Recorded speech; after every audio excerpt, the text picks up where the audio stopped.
the better you are at saying, okay, here's what's going to happen next week. Mm-hmm. I think it's very difficult for anybody to say, here's what's going to happen in 100 years, because if you could predict that, you'd make a lot in the stock market. But I think that you could certainly, Well, you can also get a sense of plate tectonics. Right. Like the details rub out, but and I think that's where we're at now. Like I believe we are in a war of ideas. Yeah. We're at a point where we're debating the validity of postmodernism. Now, and that's tainted with neo-Marxism, and that should have been laid to rest 100 years ago, but wasn't. We're trying. Yeah, well, I mean, because that just, I mean, the reason that the postmodernists can't let go of neo-Marxism is because there's no impetus forward in postmodernism. Mm-hmm. That's its fundamental flaw. It's like, well, there's no grand narrative. It's okay. Like, what are you going to do tomorrow?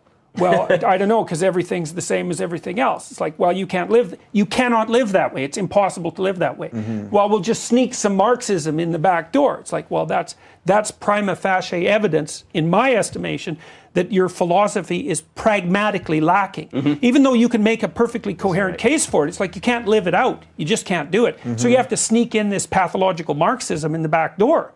Well, no, that just invalidates your entire system. But apart from all that, I think the postmodern objection to meaning is actually wrong. Well, we talked about this earlier. I do believe that there's a transcendent ethic. And I do believe that it touches on the metaphysical. I believe people experience that because people are perfectly capable of having unutterably profound religious experiences. And the naturalistic materialists don't know what the hell to do with that. They have no idea what to do with that fact. Say, well, it's delusional. It's like, well, hang on a sec.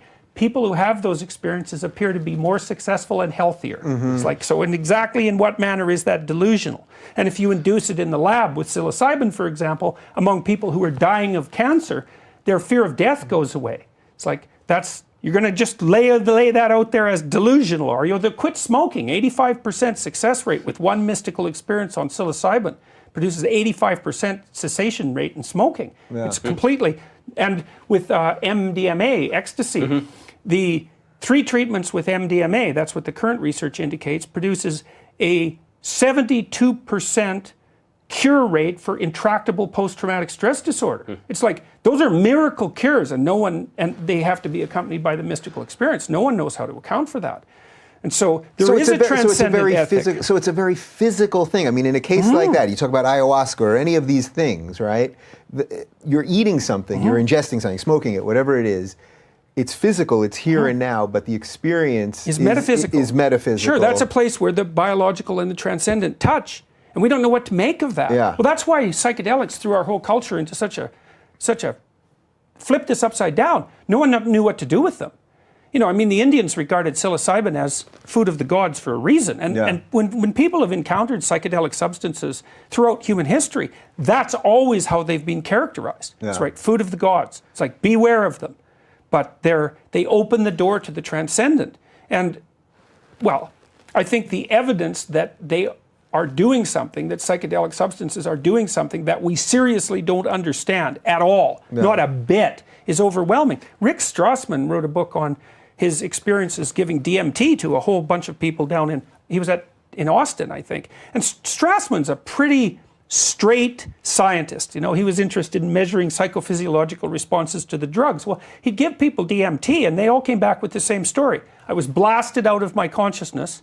I met a whole bunch of alien beings.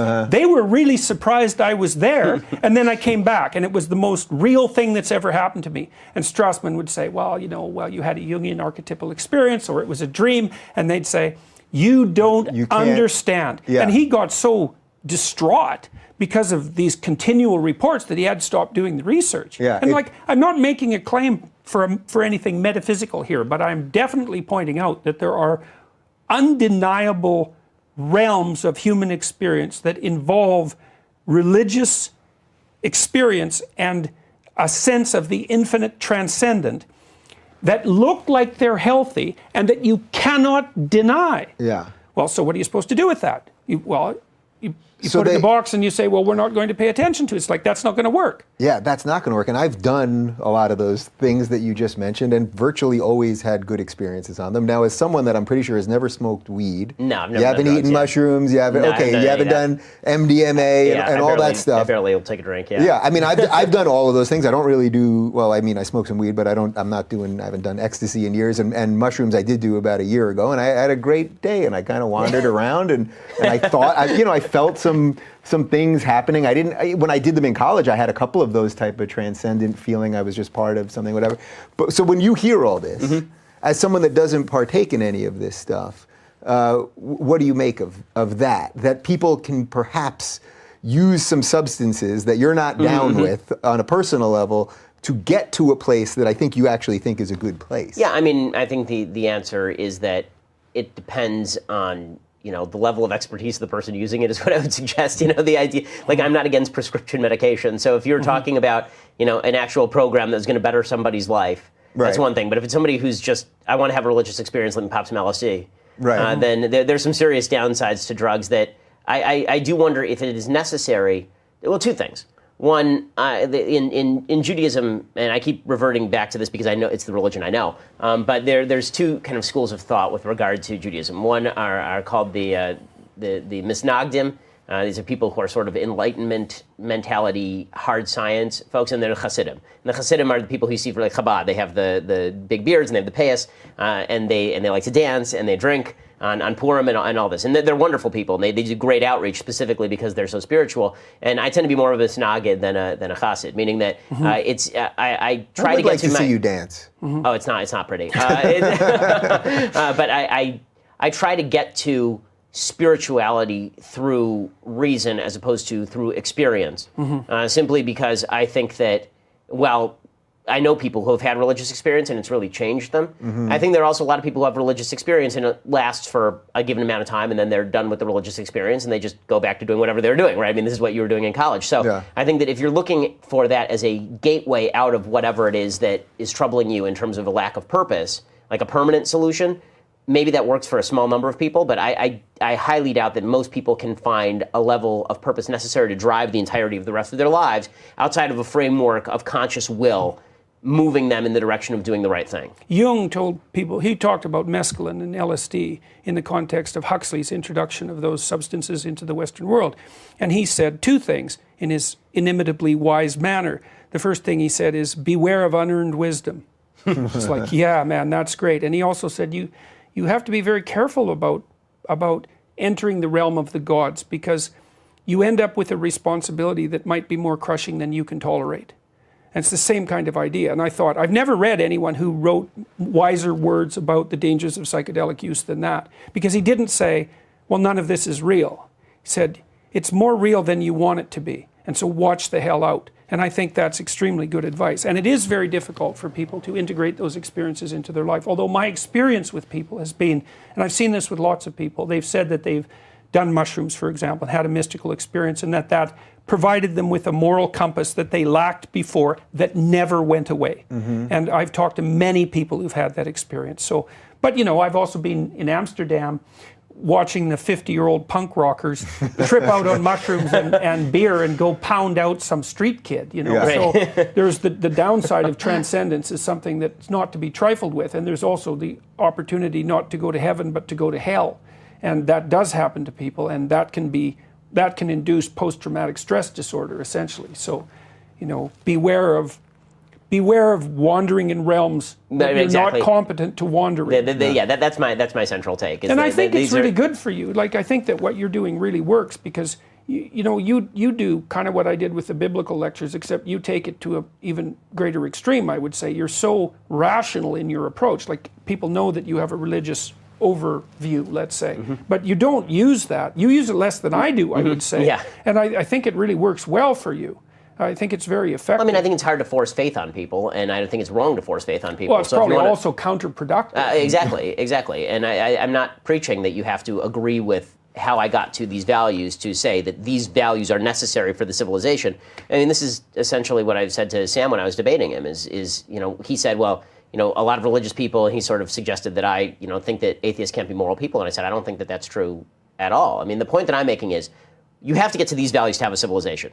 How you get to those values, in my view, I think requires a leap of faith. You can make that leap of faith a variety of different ways, but you're going to end up needing these central values at root if you're going to build a civilization off of that. So whether you do that through, the kind of method that Sam wants to get to, what was weird is that, Sam and I come from completely different perspectives on virtually everything, but we share probably 90 to 95% of our values. Yeah. And so what I would suggest is that those values are rooted in a Judeo-Christian civilization that is mixed with a Greek civilization that brought us to the same place because we grew up 5 miles from each other. So of course we have the same values. Right. His counter argument to that basically would be that you're really talking about Enlightenment values, but you would say those values ultimately came from Judeo-Christian values. The funny before thing about that is that's actually a silly argument that those are Enlightenment Well, values. I hope you guys will talk about this when you're on stage I think together the in a couple biologists weeks, right? have already made short shrift of that. It's like Sam can't be an evolutionary biologist and say that the values that run Western civilization sprang from the Enlightenment. It's like you don't get to have those two time frames at the same time. I may have slightly been putting words in his mouth there. No. I disagree with you a little bit about the atheist issue because I think this is the reason. It's like if you think about the layers of the mind, with the iceberg analogy, it's like, well, you've got your patterns of action, and then you've got your justification for those patterns of action. You might think that those are rational, but then there's something underneath that, which is like the images that represent reality and the stories that represent reality, and then there's something underneath that even. And I think that to be religious is to have all of those things in order simultaneously. And I don't think that you can have an ethic that's only grounded in rationality, because I think the integrity of that rationality depends on the integrity of stories that you don't understand that exist. So let me rephrase, because I actually agree with everything you just said. When I say that we have to agree on these values in order for us to build a civilization, how you get there is your own business, I mean on an individual level. I don't mean that every way you get to those values is equally valid. Right? I think that otherwise Sam and I would agree, right? I do not think that the mode of thinking from evolutionary biology to the values that I think are necessary for building a civilization are even... I see weaknesses coming up in Sam's representations for this reason. The first thing is he has to dispense with consciousness, and he has to dispense with free will. And I actually think that's deeply problematic. And I think the reason he has to do that, and Dennett does it too, is because there is something metaphysically strange about consciousness. And you can't allow for that if you're a reductionist materialist. And so I'm more than willing to say, look, I don't understand consciousness at all. And the more I think about it, the less I understand it, because it seems to be the linchpin of being.